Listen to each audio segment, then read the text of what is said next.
I had heard chatter in the locker room, hey, Benteke said if he wins, he's going to take us all to Miami. He's going to fly us out. What? He's going to Okay. fly us out. He's going to pay for the hotels. Like, yeah, all right. The young kids, happy. We've never been to Miami. So I'm like, nah, this is not happening. Not that he's not winning the Golden Boot, but nah, he's not going to take us out. And it got to the point where it was like he was 4 goals ahead, and it was the last weekend. Still, guys are like, yo, when we going to Miami? When we going to Miami? And still, he's like, no, guys, like, just wait until it happens. He wins it, end of the year. A couple weeks go by, it's kind of quiet. So I'm like, yeah, you see? Nah, he's not taking us. So randomly out of the blue, group chat, WhatsApp, everybody on the roster. Hey guys, just let me know who's available this weekend to go to Miami. Guys, almost everybody on the roster. They canceling plans? What? This is New Ground with Allen Hopkins Jr. Let's go. And Jalil Anibaba. Joining us to cover New Ground this week, one of the top guys on and off the field in Major League Soccer, 40-plus goals in the league, 5 clubs, almost 220 matches played in MLS, also a stint in Turkey. He's been there. He's done that. He is current DC United forward, Dominique Badji, joining us here on New Ground. Dom, how you living? Living good. I'm in Miami with the sunshine. Can't complain, you know? Oh, man, you know, when I touched down in Miami and Dom, Jalil, and I are together, but not together here in Miami, we'll talk more about what we're all doing down here. But the sun was right. And I know the DMV this time of year, Dom, ain't great. But when you, in terms of weather, when you think about now heading into another season, you've been there and done that. What is your mindset in the off season when you think about how you can prepare yourself for 2025? Off season's important. I think when I was younger, I didn't make the most of my off seasons. And now I've had a few, most recently under my belt, where you understand that the better you prepare, the better you will enter preseason and be able to last through preseason. Because preseason's a grind. And so the better I can prepare my body, mind, and just getting ready to get back into it, you get a flying start in the season. I mean, you couldn't have said it any better. When you talk about how you need to come into, whether it's a new organization or for yourself, a club that you joined in the summer, this is going to be your first preseason with the team. And as a, professional, your mindset is, I need to kill it so I can be running downhill throughout the entire season. So why are you in Miami? Most people are associating Miami with vacation and vibes only. So how are you mixing the ability to catch those vibes that are important for the soul while also staying professional? Hey, I'm in Miami first and foremost, just supporting what my agent Cory Gibbs has got going on over here. Cory Gibbs is a Wasserman. I've been with Cory for 10 years now. He's put together a little preseason training camp for 25 of his the kids that he agents. And so first and foremost, that's why I'm down here, and get away from the cold. I think that this is an opportunity for me to really, like we said, I'm getting ready for preseason. It's kind of tough when you have to do everything indoors. And so being in an environment where I'm able to run outside, be outside, it's a little bit more preseason realistic than being in the cold. And honestly, just networking too. Seeing everybody that's down here, you never know who you run into. And so it's been nice to make new connections, people in the league, people out of the league, to just grow my network. Dom Badji joining us here on New Ground. I thought it was interesting. Cory clearly wanted to make sure that everyone knew why they were there. He put the CG all over the training gear. It's the Cory Gibbs Invitational. He definitely wanted to make sure that we all knew why we're in Miami. That aside, when you talk about the experiences training at a high level, Jalil's been on the field dispensing knowledge and wisdom, but you also have Dwayne De Rosario in the mix. You have so many amazing people that are surrounding this community. How has that changed here entering into another season as compared to where it was in the beginning in terms of you being able to tap into a community that wanted to support you and wanted to see you do well on and off the field? Then the networking aspect of my career has just grown at an exponential level at this point. And I'm gonna give a lot of credit to Jalil. When him and I were in the same locker room in Nashville, I understood what it took to be a veteran, what needed to be done in the locker room, how to speak to kids, the younger player in the locker room, but also the importance of networking. And from that, I really challenged myself to get out there, get out of my comfort zone, make these connections. And now full circle, I'm here, and my connections, being here itself has allowed me to connect with the Rosario. This is somebody that if you play in the MLS, you know that name. If you play outside of the MLS, you probably know that name too. And so it comes around full circle. And I honestly believe the more that I'm able to give myself to others and be open for a connection, it'll come back full circle. It's amazing that, I bet Dwayne De Rosario, seeing you again, Kevin Kelly, and a lot of people that Cory's got in his network of people that will kind of overlap into mine. The power of community, it can't be measured. It can't. Man. And it's wild, man. And especially in a community like ours. And I'm gonna just be 100% honest. I'm talking about the Black community within North American soccer. This community is a community that we love to put other people on. Like that's how we roll. That's how we vibe. And we don't even care if you look like us. As long as you bring a genuine energy, we vibing with you. We trying to put you on. So, and that is the energy that, I've been able to experience from Cory firsthand. When we started when I started my career in Chicago, he was a vet there, and just seeing the power of paying it forward and what it does to yourself as an individual, and then the people that you are, potentially helping sow seeds for them to grow on their own. And in that same vein, how have you seen yourself grow as a person and as a player when you started to develop the understanding of what it takes to be a veteran that needs to pay it forward? Man, coming into the league, I had this mentality where it was me against the world. Mm-hmm. That's you how still I be felt. hold on. You still be like that though. No, hey, he still be like that, Allen. For real, I need to call Dom 2 or 3 times at least because he be on D&D at noon. Why you on D&D at noon on Wednesday? Allen, explain to him what having a kid is like, please. You don't understand, man. Jalil living on house money, Right? He hasn't had his life hijacked yet by a little body snatcher. That's what these little kids be doing.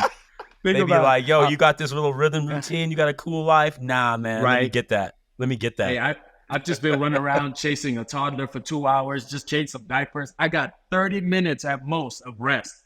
Jalil blowing my line. Nah, with my nap. Low key, Jalil fully rested too. 12 hours sleep, looking good. That's why his face looks so good, bro. He got kids. He's sleeping through the night, drinking water in the the Come on, man. Crazy. Y'all know me. If I vibe with you heavy, I'm just gonna call you. If you pick up, it's cool. If you don't pick up, it's cool. But that's how I show love. I'ma just call you. Whatever. I'ma just call you. So Dom, you were saying when you started to develop the mindset of how paying it forward really affects you as a person, what has that done for you? And when was the moment really that you decided to make sure that you are doing that on a consistent basis? I could tell you when it started was when I went to Nashville. And the 2 most influential people in that locker room for me were you, Ja, and CJ Sapong. And I saw the way people just naturally gravitated towards them. And, that's something that I aspire to. And so I'm taking knowledge, I'm picking their brains, trying to figure out how I need to start moving to make sure that when I'm in their position, I have that status where people are comfortable coming to me. And honestly, it brings me peace. You're constantly in this environment where it's hostile. I mean, at the end of the day, you got to battle for your position for sure. But once you're out of that environment, there's peace that comes with knowing that I can put somebody else on and it's not going to affect me individually. They're not taking food off my plate by me seeing them, helping them succeed potentially. Dom, DC, Jalil mentioned your first preseason. Give us your best Christian Benteke story like something to take us a bit inside the locker room, because, you know, he won the Golden Boot and clearly has established himself. But do you have a story in terms of his mentality or mindset, or just jokes or laughs that you can share with us? Because it's not often you get to play with the player during a season that ascends to a level of accolades like that. And that's what I think Jalil's done an amazing job of reminding people. This is really hard. To get to the MLS Cup, it is hard. To win a cup, it's harder. But to be on a team with an MVP or a Golden Boot winner, that's just a different experience. So how would you describe just a short snapshot, really, because now you get the full runway heading into 2025 of what it's like to play with a Golden Boot winner, and anything you can share that can enlighten the crowd and the audience? Yeah, no, so I went back to back where I had the MVP of the league. That's right. And Cincy. That's right. In the following year, Benteke. But man, Benteke is there's a calm confidence about him. A man of few words, but his presence says a lot. And when he speaks, people listen. And great story about him. His personality is amazing. People love him in the locker room. One of the kindest people in the locker room. Will do anything for anybody, and I mean that. And I'm talking the youngest kid to any other vet. He really challenges himself to be present and guide the younger kids through their careers. And so when I first got there, I had heard chatter in the locker room, hey, Benteke said if he wins, he's going to take us all to Miami. He's going to fly us out. What? He's going to fly us out. He's going to pay for the hotels. And I'm like, all right, yeah, right, 6 months. Like, yeah, all right. The young kids happy. You know, we haven't been to Miami. and at that point, it was close. He was close. He was like 2 or 3 goals ahead. So I'm like, nah, this is not happening. I thought he's not winning the Golden Boot, but nah, he's not going to take us out. Because as soon as the season's done, a lot of the foreign players, they're back at home. Oh, they'd be out. Man, he dipped so quick. And he spends his time in Dubai, and he's like, yeah, as soon as the season is done, I'm out. So I'm seeing him climb up as the weeks are going. I'm seeing him climb up that goal leading ladder, climbing up to the point where, yeah, he might win this thing. and it's interesting. Anytime the Miami trip came up in the locker room, you know, humble as he is, he's like, no, I haven't won it yet. Like, you guys have to wait. And it got to the point where it was like he was 4 goals ahead, and it was the last weekend. Still, guys are like, yo, when we going to Miami? When we going to Miami? And still, he's like, no, guys, like, just wait until it happens. He wins it, end of the year. A couple weeks go by, it's kind of quiet. So I'm like, yeah, you see? Nah, he's not taking us.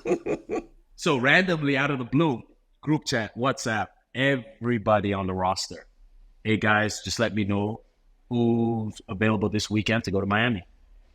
Guys, almost everybody on the roster. They canceling plans? What? And he's like, all right. He ended up, long story short, paying for all of our flights to go and come back. Wow. Paid for all of our hotel rooms and paid for every single one of our meals and any events we had when we went out. I could have gone without my wallet, and I would have been good. That's amazing. And he did that for over 20 players. Everybody who was available and could go, he took care of everybody. Wow. So Amazing. now when I asked you earlier about why you in Miami and how it's easy for you to balance out training for the preseason, because you done already been to Miami with the homies already. He could do the work. He came here with a business. He had his briefcase on this trip, but he didn't bring it on the last one. We'll just say that. I said, damn, 2 days wasn't enough. I said, I got to make another trip. That's amazing, yo. That's amazing. Yeah, I played with a lot of DPs, and this is the most like gracious act I've ever seen out of any of the DPs. And not once, honestly, did he expect to thank you. It's just something that he felt like he wanted to do for the guys. And during every meeting, beginning of the week, he would speak, and after scoring, and he would always say, guys, I wouldn't be able to do this without you guys.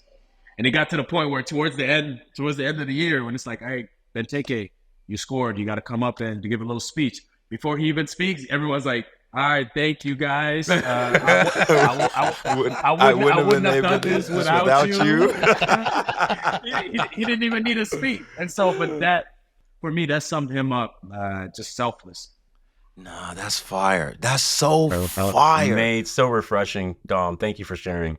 Yeah, for real. Nah, that's so fire. And what it's making me think about, though, is the fact that you be hearing stories like this in other leagues that may be definitely more culturally relevant in the States. So when you talk about NFL, you'll be hearing about quarterbacks buying trucks for their linemen and all that. Oh yeah. Or stuff like that. Saquon about to buy that O-line in Philly, like Rolexes, you know what I mean? Like stuff like that. They this time of year, watch over the next handful of days, these gifts. So it's just cool to see him understand that it was his opportunity to do something just like that.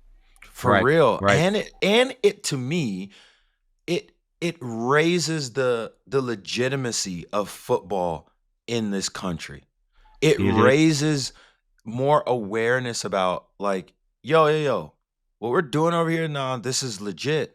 Like, this is a legit experience. You're having players that are doing these types of things for players in their locker room, where a lot of people look at soccer in a certain way in this country where they're like, wait, when is the season though? Or, okay, when does MLS start? Or things like that. Nah, where you have global stars, because Benteke is a global star who is not only has killed it at, in some of the greatest leagues in the world, but he's also killing it here in MLS while also carrying that same standard. So to go off of what you said, I think it's important with platforms like this to tell these stories. As humble as he is, he will never say it. He will never speak a word of it. Mm-hmm. But I think it's important to give him his roses, his flowers, where it's deserved. And this was honestly an act that I think we speak about it in the locker room as a group, of course, but let people know that, this guy's a lot more than a goal scoring machine. That sums up just who Allen and I are as people. It sums up a lot of what I was talking about the Black community in general, but more specifically the Black community in soccer in North America. We trying to put people on though, for real. But most importantly, it's to show what really happens, how people really think, how our lives have really been affected for better or for worse or indifferent in this experience in football. So my question to you is about the state of the experience of playing in this league. What specifically resonates with you the most in terms of how the league has completely transformed from when you came into the league out of Boston? And now, with that, Under Armour contract that you had back in the day with Colorado. Man. To ball in now. Jalil low-key jealous. He low-key jealous. No, I wasn't jealous. My Nike contract was cool. I was chilling. But I just know Badji came into the league banging in goals with some raggedy Under Armour. So that's all I know. How has the league changed, bro? How's the league changed? And how has that resonated with your life and how you think about the world around you now? Yeah. Hey, going off of that Under Armour thing, I actually got dropped by Under Armour because they came out with some prototypes, some black shoes, white version. I love the white version, so that's all I wore for 3 years. Yep, I remember. They would drop. It got to the point where I was taping the shoes. I remember raggedy white joints. They weren't making any more of them. They're like, yo, we keep sending you cleats and you not wearing none of them. They sending me Batman, big cleat with Batman on there, one with Superman on there, one with roses, like Hawaiian flannel shirt roses. I'm like, yo, I'm not wearing this. So when negotiation time came around, they said, yo, you wore the shoes we released in 2014. It's 2018. Come on, man. Come on. You gotta keep your sponsors happy, man. Come on, man. But the thing is, I was scoring goals in them, so I said, nah, I'm not changing. I can't do it. That's right, man. Nah, I can't change it. That's right. But I love it. To answer your question, and it's crazy how far this league has come. The first thing that comes to mind for me, how connected the players of color are in this league. when I first joined this league, I was in a locker room that didn't have too many players of color, and I kind of felt isolated. But you're young in the league. You don't have the resources to necessarily make connections. And as I mentioned, as I touched on earlier, it's kind of that I had that mentality where it's me against the world. So even if I played against another black player, I wouldn't at the end of the game go and dap him up, introduce myself. Nah, I'm trying to beat you. Mm-hmm. And so I kind of isolated myself, thinking that there isn't this platform where people of color can meet. And now look how far the league's come. Not only through BPC, I'll give the PA their flowers too. They've helped kind of try to bring that community together. Facts. But it's so nice to have all these connections where I know now, hey, if I don't know a certain player somewhere else, at the end of the game, I'm always go up and dap him. Yep. And I'll never forget the first time I saw John. First time I dapped him up was right after I played against him. He was in New England, I was in Dallas. And I don't know if he remembers this. But I had always seen his name everywhere. Ja, veteran. Cory used to talk about him, all that. I'm like, damn, yo, this dude really seems like you're a good dude.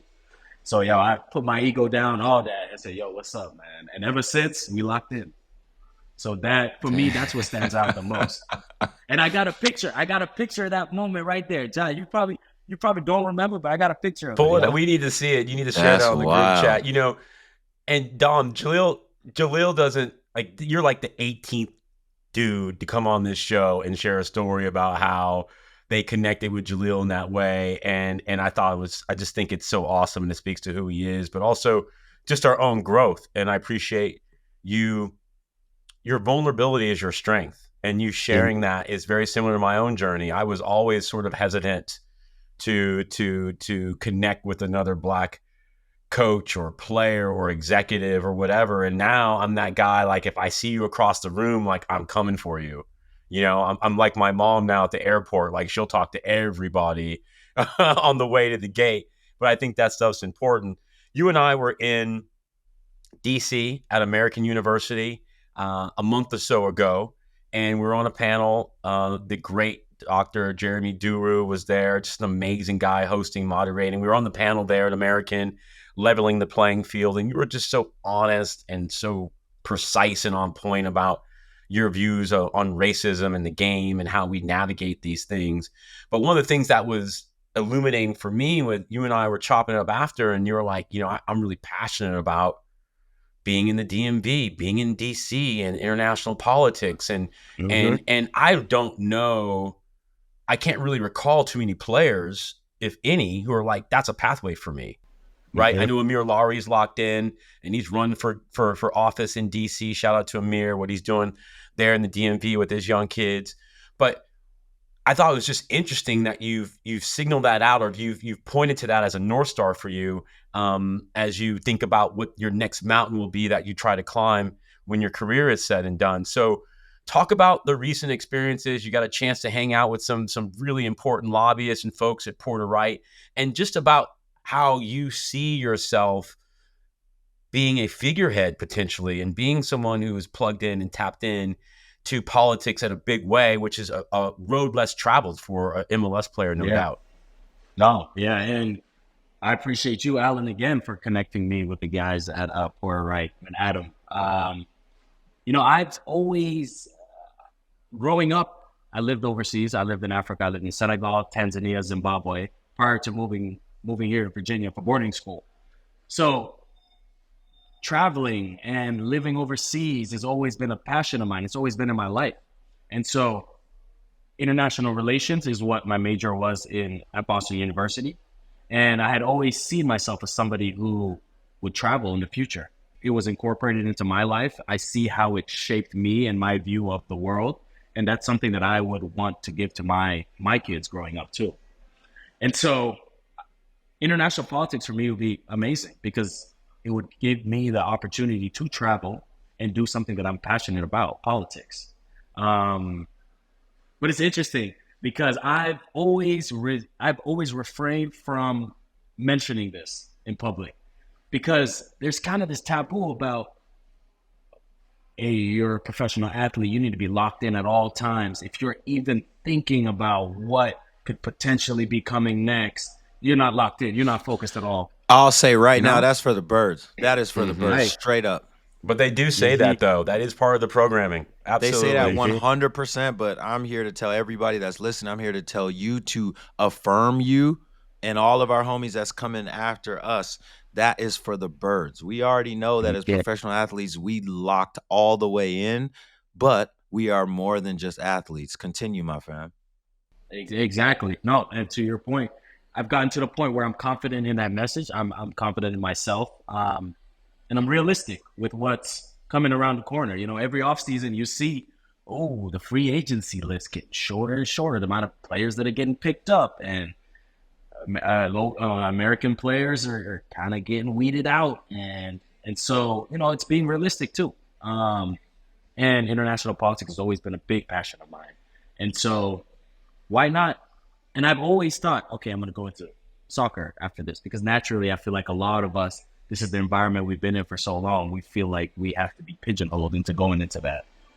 And being in DC and meeting all these amazing people just opened up my eyes to so many opportunities. So why not be open to trying something? Doesn't necessarily mean that that's what I'm going to end up doing, but why not try and see?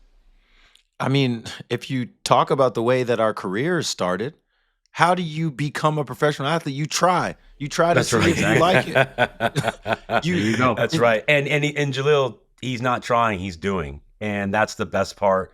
And nothing happens by accident, as we were saying today. It takes purpose, it takes intention. And you, my friend Dom, have all that. And we wish you and your lovely fiance and your beautiful family, you're growing nothing but the best of luck, man. And we will obviously continue to support anything you're doing, but we certainly are hopeful that you continue to have the type of production on the field and you're able to help restore DC United, because I know you have a good locker room that's coming together over there. And I know you're a big part of that. So your flowers as well. But thank you so much for joining us. And we look forward to having you on in the new year when we get into the season, and we'll have you on as one of the regulars for sure, Dom. Awesome. No, thank you guys. Thank you for allowing me to be on this amazing platform. This is something that it's important, and it's nice, again, paying it forward. You guys are giving a platform for people to share their stories and people to see a different side of me that they might not necessarily see when they look on social media or see me on the TV, you know? Yeah, that's facts for sure. Dom Badji joining us here on New Ground, getting close to 50 goals in Major League Soccer, is played over 200 matches, got some postseason stats too. My man know what it's like to compete in the playoffs as well. I wasn't going to forget, you know. I want to win. That's right. I want to win some postseason next season.